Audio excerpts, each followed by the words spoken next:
the stars in the night. Yes, I'm blaming you for the love and the light. Yes, I'm blaming you, cause you're my life. I blame for my little sister and with her autism. She'll never feel the pressure of the devil and his wisdom. I blame you for the fact that I would never be his victim. I am not an Adventist per se, but why I love the Adventists. Okay, so this is a new channel, so some of you don't necessarily know what I'm about to explain to you. I am a pastor. I'm the lead pastor of a church plant that is a non-denominational church plant. Amazing church plant, might I say. I'm a little biased. Called Hope City Fellowship, right here in Asheville, North Carolina. And I attend church service at a Saturday church that is near my house. I have to tell you the full story another time. It's a God story. But I go to church on Saturday and I lead a church on Sundays. Now, I've had people say, are you a Seventh Day Adventist? You know, and even when I'm at the service, I've been attending now for about a year. And I don't believe in just attending a church. I do believe that a healthy believer should be a disciple that's committed and plugged in. And a member of the church that they are a part of. I believe that that's very important.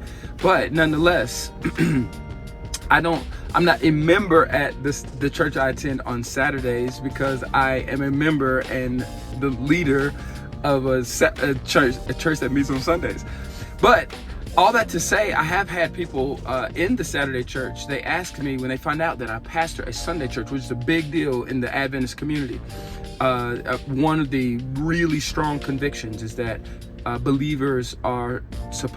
people are supposed to meet with God on basically his favorite day of the week, the Sabbath, Friday night, Saturday night. And so on Saturday morning, we meet with God.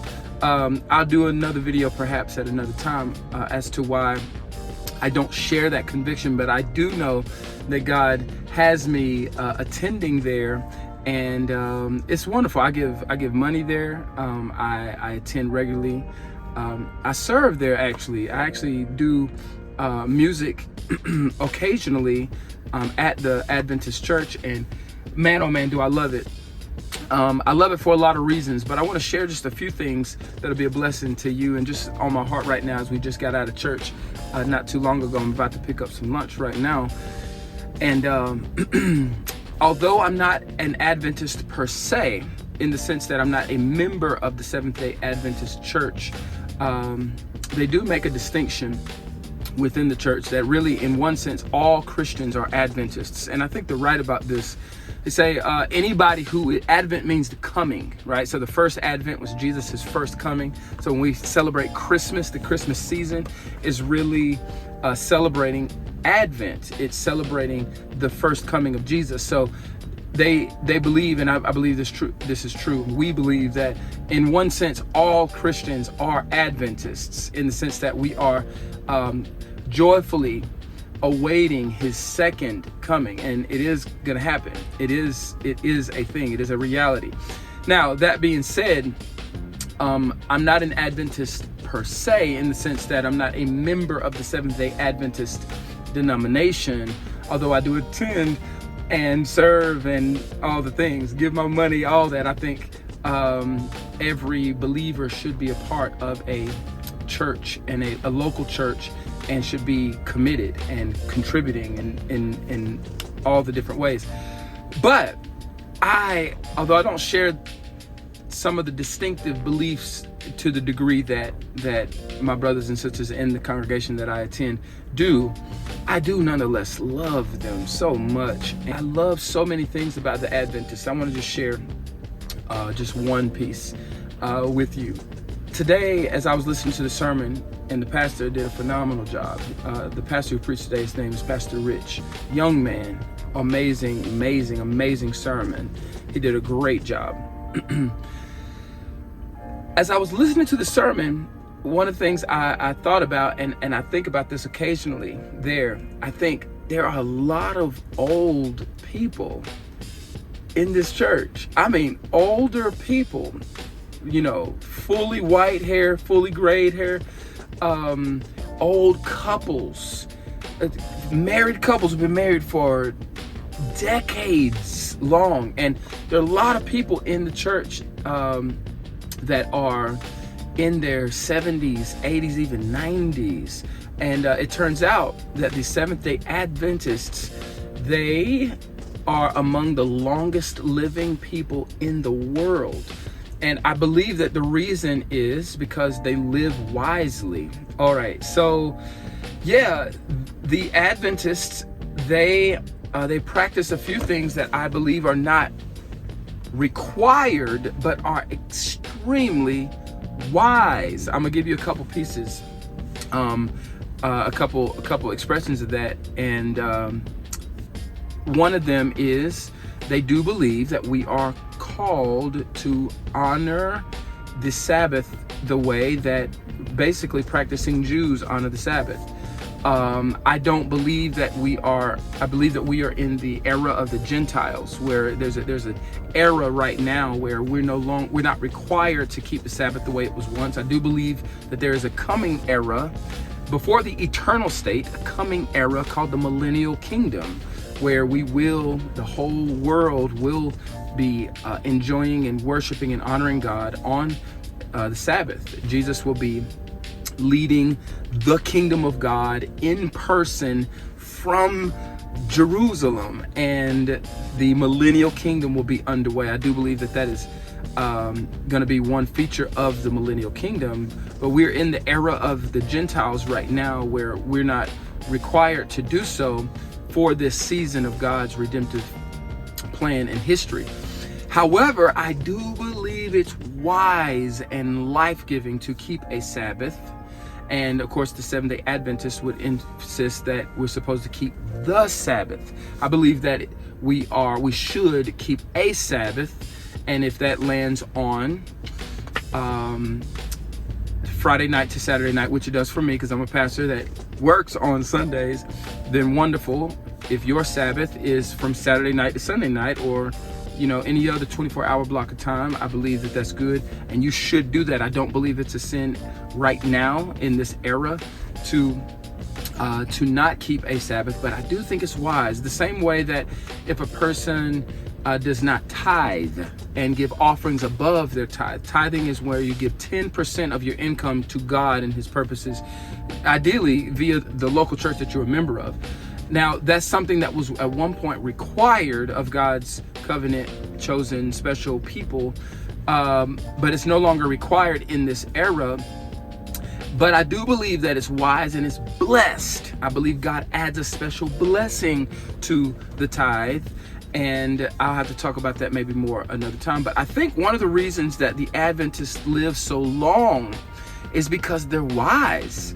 They practice the Sabbath, which, if you think about it, and as I've done so for the last year, it's increased my life in so many ways. I do believe that it's a wise practice to say, you know what, I'm going to require myself to get everything that I've got to get done within 6 days, and one day I'm going to rest unto the Lord.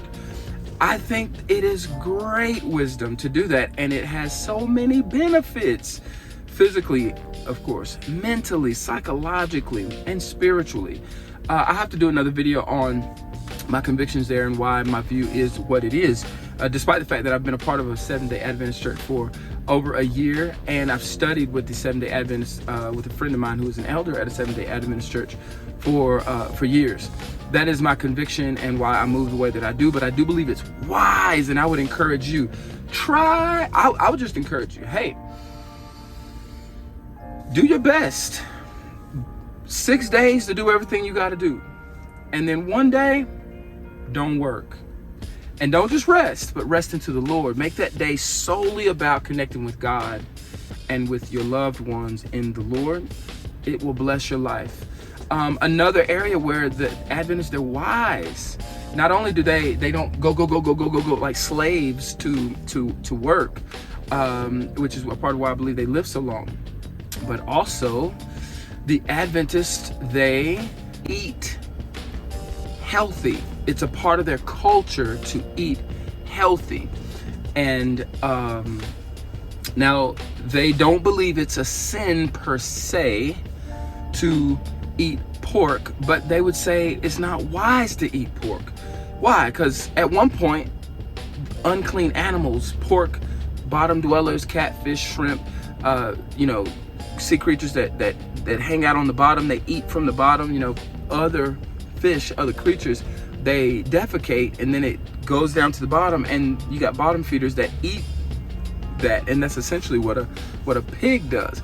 And so they have kind of a health code and culture that is connected to the food and their food. And so half of the Adventists, they're actually vegetarians, or they're plant-based. The other half, they eat meat, but they don't eat pork or bottom dwellers and things of that nature. A lot of them stay away from red meat because of just what it does to the body. And red meat is dense and carries a lot of blood, and which is why it's called red meat, and harder for the body to break down. And so they're wise in the way that they live. And I was thinking about not too long ago, LeVar Ball. He is the dad of the Ball brothers. These are two guys that are in the NBA, and one son is a basketball player as well. Not in the NBA right now, but the dad is known as this, larger than life personality. LeVar Ball started Big Baller Brand with the shoe company. Well, LeVar Ball, he recently had to have his foot amputated. Oh my goodness, the whole foot clean off, amputated. And turns out it's because he has diabetes. I believe it's type 2 diabetes. And I've reflected on why so many black people, my ethnic community, we have health issues and have problems because we grow up practicing bad cultural habits, like eating junky, snacky foods, and it comes a lot for many of us. It comes because we grow up in a low-income context where eating snacky, junky foods is just a part of the culture. You see what I'm saying? Okay, so I don't know if you know, but black Americans on average live 10 years less than our white brothers and sisters. That is craziness to me. Why is that? I think it's because on a cultural level, we don't live wise. We eat a bunch of fried chicken, right? Kool-Aid, sodas, all the things, and we produce these outcomes because of our culture. It's just not wise. All right. However, and that's not to say that my ethnic people, that we are unwise in every area. Of course not. We have blessings and strengths in our community as well. But one of the things I love about the Adventists, and I'll do more videos at another time, but I just want to share this one, and it's this. They're wise when it comes to certain things. And there's a Bible verse that says, this is Proverbs chapter 13, verse 20, walk with the wise and become wise. May God bless you, and I can't wait to see you in the next video. I'm out.